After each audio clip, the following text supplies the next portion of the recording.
শুভ সকাল বন্ধুরা, আশা করি আপনারা সবাই ভালো আছেন। বন্ধুরা, শীতের সকালে আপনাদের সামনে আরেকটি নতুন ভিডিও নিয়ে হাজির হয়েছি। আজকে আপনাদেরকে দেখাবো আমার জমিতে দেখুন। আজকে এই জমিতে আজকে বিছুন ফেলানো হবে। ধান লাগানোর আগে যে বিছুনটি ফেলানো হয়, যে বিছুনটি ফেলে মানে ধানের চারা যাকে বলা হয়, সেই চারাটি ফেলানোর পর সেই চারা থেকে যেই গাছটি উৎপন্ন হয় ধান থেকে, ধান ফেলানো হবে। ধান থেকে যেই চারাটি উৎপন্ন হয় তাকেই বিছন বলে। আর সেই বিছন ফেলানোর যেই সেই জমিটি আমরা আজকে প্রস্তুত করতেছি।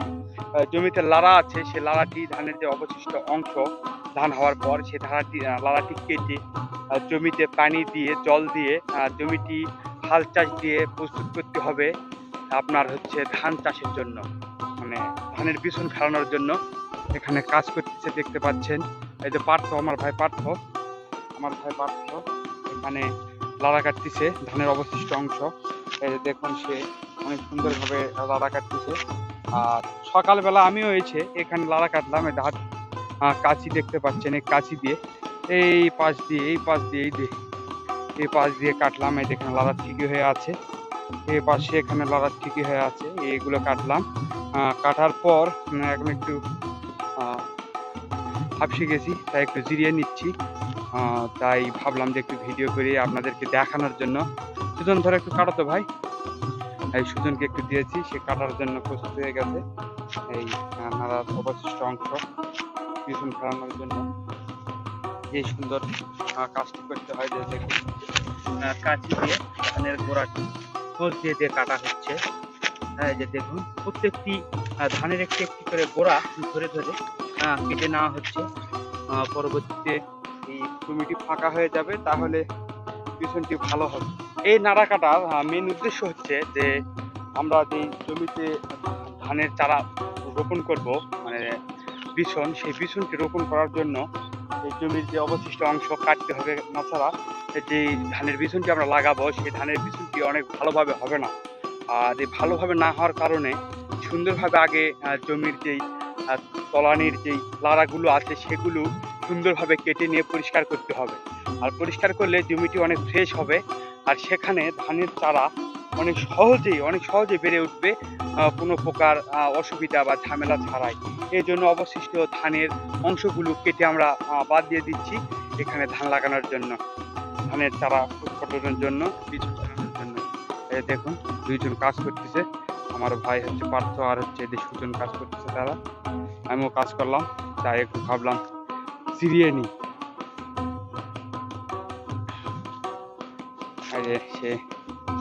সে একটি ধান কাটা কাঁচি দিয়ে হাঁসা তৈরি করেছে, সে হাঁসা দিয়ে কাটতেছে। শীতের সকালে অনেক সুন্দর একটি পরিবেশ। আর এদিকে দেখুন, হালকা হালকা কুয়াশা আছে, আর উপরে দেখতে পাচ্ছেন ওই যে সূর্য। বন্ধুরা, আপনাদেরকে একটি জিনিস দেখে নিয়ে আসি। যেহেতু শীতের সকাল মানে হচ্ছে জমিতে কাজ, গ্রামের মানুষদের। তাই ওখানে একটি কাজের উদ্দেশ্যে আমি আপনাদের দেখানোর জন্য যাচ্ছি। কাজ করতেছে তারা, সেখানে কাজ করতেছে। সে কাজটি দেখানোর জন্য সেখানে যাব। ওখানে হয়তো আলুর যে সব মানে চাষগুলো করা হয় সেগুলো করা হচ্ছে।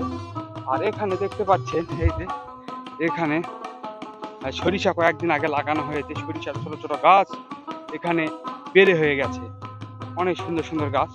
একটু কাছ থেকে দেখানোর চেষ্টা করি আপনাদেরকে। এই যে দেখুন, সরিষার ছোট ছোট গাছগুলি বের হয়েছে আস্তে আস্তে আস্তে আস্তে। এই গাছগুলি অনেক বড় হয়ে যাবে, পুরো জমিতেই এখন এই সরিষার চাষ করা হচ্ছে চারিদিকে। এতে সকালের দিকে সূর্য উঠেছে। আর ওখানে যাবো, দেখুন ওখানে কিছু কিছু মানুষ কাজ করতেছে। সে কাজটা আপনাদেরকে দেখানোর জন্য তারা কি কাজ করতেছে, চলুন একটু ঘুরে আনি আপনাদের ওখান থেকে। কয়েকদিন আগে এইসব জমিতে আলু চাষ করা হয়েছিল। সেই সব জমিগুলোতে এখন আলুর গাছ বের হয়েছে অল্প অল্প করে। একটু কাছ থেকে দেখানোর চেষ্টা করি আপনাদের। এই যে দেখুন, ছোট ছোট আলুর গাছ হয়েছে পুরো জমিতে। আস্তে আস্তে আলুর গাছগুলো বড় হয়ে যাবে। পরবর্তীতে বড় হওয়া আলুর গাছগুলো আপনাদেরকে দেখানোর চেষ্টা করি। আজকে সকালবেলা আমিও জমিতে অনেক কাজ করেছি। কাজ করতে সকালের দিকে অনেক ভালো লাগে। শীতের সকালে ঘুম থেকে উঠেই জমিতে কাজ, আমার পাশাপাশি আরো সবাই করতেছে। এগুলো আসলে অনেক মজার একটি বিষয়, যা ভাষায় প্রকাশ করার মতো না। যারা গ্রামে থাকে তারা শুধু এত সুন্দর জিনিসগুলো, মুহূর্তগুলি ধারণ করতে পারবে। এখন যাচ্ছি সেই চাচার কাছে। সেই চাচার কাছে গিয়ে আপনাদেরকে দেখাবো তার কাজটি, এই জন্য যাচ্ছি সকালের দিকে। এই যে দেখুন, জমিতে আলু লাগাইছে, এপারেও আলু লাগাইছে, এপারেও আলু লাগাইছে। আর এই যে এখানে আলুর সকালবেলা আলুর যে খেঁচাখেচির যে পর্বটি থাকে সেটা হয়তো করতেছে এখানে। চলুন যাই তার কাছে। এই যে দেখুন, এই জমিতে পেঁয়াজ লাগানো হয়েছে আলুর পাশাপাশি। আর এখানে দাদা এখানে কাজ করতেছে আলুর জমিতে। দাদা কি করেন? হ্যাঁ, আলু খাসা দিচ্ছি। তার মানে আলু ছুটাচ্ছি। আলু ছুটা দা লাগে, তাহলে কি হয়? আলু বড় হবে। আলু বড় হয় হ্যাঁ। এই পদ্ধতিতে? হ্যাঁ। এই আলু এই খাঁচা দেওয়ার পর কি করতে হয়? আর আলু খাওয়া দেবো, সার ওষুধ দিয়ে বানাতে লাগবে। সার ওষুধ দিয়ে বানাতে লাগবে, তাহলে কি হয়? আলু আলু ভালো, আলু বড় হয়। আলু ভালো হয় না? আলু বেশি হয়। তো বন্ধুরা, আপনারা দেখতে পেলেন এখানে দাদা সেখানে কাজ করলো, যে মানে জমিতে চুটে দেওয়ার মাধ্যমে আলুটির যে চাষ বড় হবে, এই জন্য আলুটি এভাবে চুটে দিয়ে সে আলুগুলিতে সার দিয়ে, ফসফেট দিয়ে আলুগুলি মানে বড় হবে। এই জন্য তারা সেখানে এই জমিতে আলুর এই পদ্ধতিটা করতেছে। আর এখানে কিছু কিছু দাদারা আছে, তারা এখানে কাজ করতেছে। দাদা কি খবর? ভালো কাজ হচ্ছে? হ্যাঁ। কি কাজ করতেছেন আজকে? আলু খাসান হচ্ছে না? আচ্ছা আচ্ছা। দাদা কি কাজ হচ্ছে দাদা? আলু খাসা হচ্ছে। তাহলে কাজ করেন দিন, একটু দেখি দিনই আপনার কাজটা কিরকম হয়। চটান। এই যে বন্ধুরা দেখতে পাচ্ছেন, বয়স্ক দাদা তার জমিতে আলু লাগাচ্ছে। সে আলুটি কোদাল দিয়ে চুটিয়ে চুটিয়ে সেই পদ্ধতিতে আলু বড় করার কাজ করতেছে। সার দিছেন? সার দিছেন? হ্যাঁ হ্যাঁ হ্যাঁ। হ্যাঁ, এখনো সার দেননি তাহলে? আর বন্ধুরা দেখতে পাচ্ছেন এই পাশে জমিতে সরিষা লাগানো হয়েছে অনেকদিন আগে। সরিষার গাছগুলো অনেক বড় বড় হয়ে গেছে। এই পাশে দেখতে পাচ্ছেন অনেক বড় বড় সরিষার গাছগুলো হয়ে গেছে। আর ওই পাশে আরো বড় বড় আলুর গাছ এবং আরো বড় বড় পেঁয়াজের গাছগুলি হয়ে গেছে। এই যে এখানে দেখতে পাচ্ছেন বড় বড় আরো বড় বড় আলুর গাছ, হয়তো ফুলকপি গাছের এই সময়। আর এখানে সরিষা লাগানো হয়েছে, আর এই পাশ দিয়ে আলু লাগানো হয়েছে। আর এই জায়গায় পেঁয়াজ লাগানো হয়েছে। আর এখানে মূলার শাক, পালং শাক, পাতাকপি লাগানো হয়েছে। আর এই দেখতে পাচ্ছেন অনেক সুন্দর একটি পদ্ধতি, এটা হচ্ছে পাতাকপির গাছ। উপরে একটি করে ঢেল তুলে দিয়েছে, যে পাতাকপির যে সাইজটি, সেই সাইজটি যেন অনেক সুন্দরভাবে হয়, মানে ভেতরে যেন গোল হয়। এই জন্য সেই পাতাকপির উপর দিয়ে একটি করে ঢেল দিয়েছে। এখানে লাল শাক লাগানো আছে। আর এই পাশে সরিষা চাষ করা হচ্ছে। এই যে দেখতে পাচ্ছেন অনেক বড় বড় গাছ হয়ে গেছে। আর ওখানে জমিতে, আলুর জমিতে ওষুধ দেওয়া হচ্ছে। সকালের দিকে জমিতে যেসব মানুষেরা আলু চাষ করে, সেসব আলু চাষে আলুর যে ওষুধগুলো দেওয়া হয়, এইসব ওষুধ দিলে আলুগুলি অনেক ভালো হয়, অনেক বড় হয়। এই জন্য জমিতে ওষুধ দেওয়া হয় সকালের দিকে। দিলে নিয়রের মাধ্যমে এই ওষুধগুলি গাছের সাথে মিশে যাবে, রোদের আলোতে বাতাসে গাছের সাথে শুকে যাবে। এই জন্য সকালের দিকে জমিতে ওষুধ এবং যেসব কাজ তারা করে সেগুলো করে থাকতেছে। এই দেখুন, যেখানে একটি জমিতে মানে ওষুধ দেওয়া হচ্ছে, ওই যে পাশে ওষুধ দিচ্ছে। এই যে পাশে আলু বেঁধে দেওয়া হচ্ছে, কাজ করতেছে। কয়েকদিন আগে আপনাদেরকে দেখাইছিলাম এই জমিতে আলু লাগানো। দেখুন গাছ অনেক বড় হয়ে গেছে আজকে। এই যে জমিতে সার দেওয়া হচ্ছে আজকে।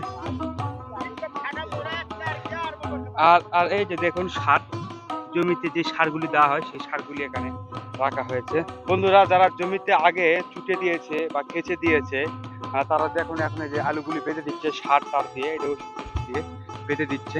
এই যে দেখুন এখানে জমিতে আলু বাঁধার কাজ হচ্ছে, তাই না? যেটা কি হচ্ছে এখন, আলু বাঁধার কাজ হচ্ছে না, সার ফসফেট দিয়া। এই যে এখানেও জমিতে আলু বাঁধার কাজ চলতেছে। আর এই যে এখানে একটা দাদা তার জমিতে সার দিচ্ছে। দাদা কি সার দিচ্ছেন এটা? সার ফসফেট এই যে দানাদার দানাদার দেওয়ার কাজটা কি, মানে ওষুধের কাজটা কি? আলু পোকা খুকি লাগবে না, পোকা ঘুপি লাগবে না, আবার আলুও বড় হবে, আলু বড় হবে। চাষও ভালো হবে।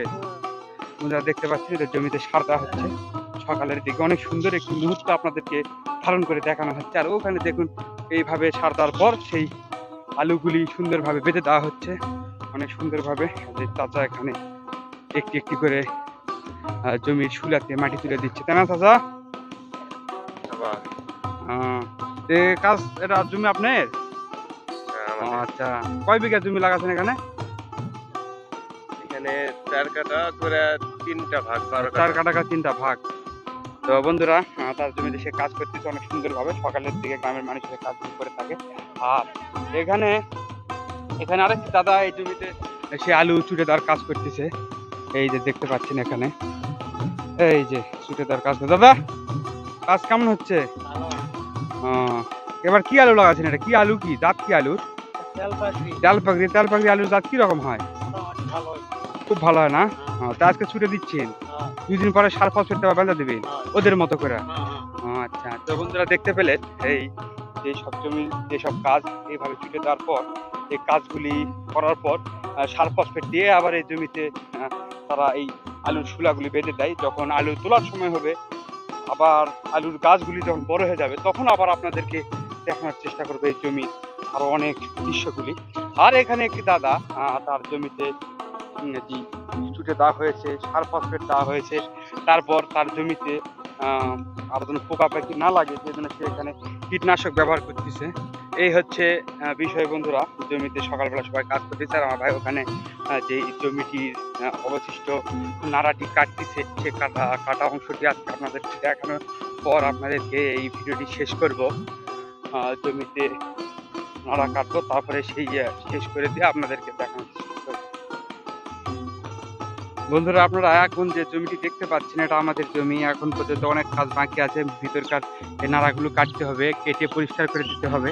পরিষ্কার করে দেওয়ার পরেই আমাদের এই জমির কাজ শেষ হবে। বন্ধুরা দেখতে পাচ্ছেন এখন আমাদের জমি যেসব নাড়া ছিল সেগুলো কাটা হয়েছে। এখন জমিটা অনেক পরিষ্কার দেখাচ্ছে, কিন্তু দেখতে পাচ্ছেন জমিটা অনেক পরিমাণ পরিষ্কার। আর এবার যে দেখতে পাচ্ছেন জমির আল কাটা হয়েছে, আর অবশিষ্ট অংশ হচ্ছে লাড়া, এই লাড়াগুলি এখানে রাখা হয়েছে। আর জমিটি এখন পরিষ্কার হয়ে আছে, অনেক সুন্দর পরিষ্কার হয়ে আছে। যে আমার ভাই পার্থ আর এই আমার এক দাদা এখানে আছে। দাদা, ও দাদা জমি কাজ করা ঠিক আছে? ঠিক আছে না? ঠিক আছে। এই 20 কেজি ধান ধরবে? ধরবে। ধরবে না? কোনো সমস্যা হবে না? জিরা ধান লাগাবার চাইছি। জিরাই লাগা, খাই না। ভালো হবে না? ইরির সময় ইরির ধান তো ভালো হবে। জিরার আদর বেশি, হ্যাঁ, চাহিদা বেশি, ধান পরেও কম, হয়। ধানও ভালো থাকে। এটাই ভালো। বন্ধুরা শুনতে পেলেন দাদার মুখ থেকে, তার কাছ থেকে সাজেশন নিলাম। যে জমিতে জিরা ধান লাগাতে চাচ্ছি, সে উপদেশ দিল অনেক সুন্দর হবে জিরা ধানটি লাগানোর। তাই জিরা ধান লাগাবো, জমি প্রস্তুত করা হয়েছে। তো বন্ধুরা ভিডিওটি যদি আপনাদের কাছে ভালো লেগে থাকে তাহলে অবশ্যই ভিডিওতে একটি লাইক কমেন্ট শেয়ার করে দেবেন, এবং ভিডিওতে একটি কমেন্ট করে জানাবেন ভিডিও আপনাদের কাছে কেমন লেগেছে। আর অবশ্যই চ্যানেলটি সাবস্ক্রাইব করবেন। ধন্যবাদ বন্ধুরা, ভালো থাকবেন, দেখা হবে পরবর্তী ভিডিওতে।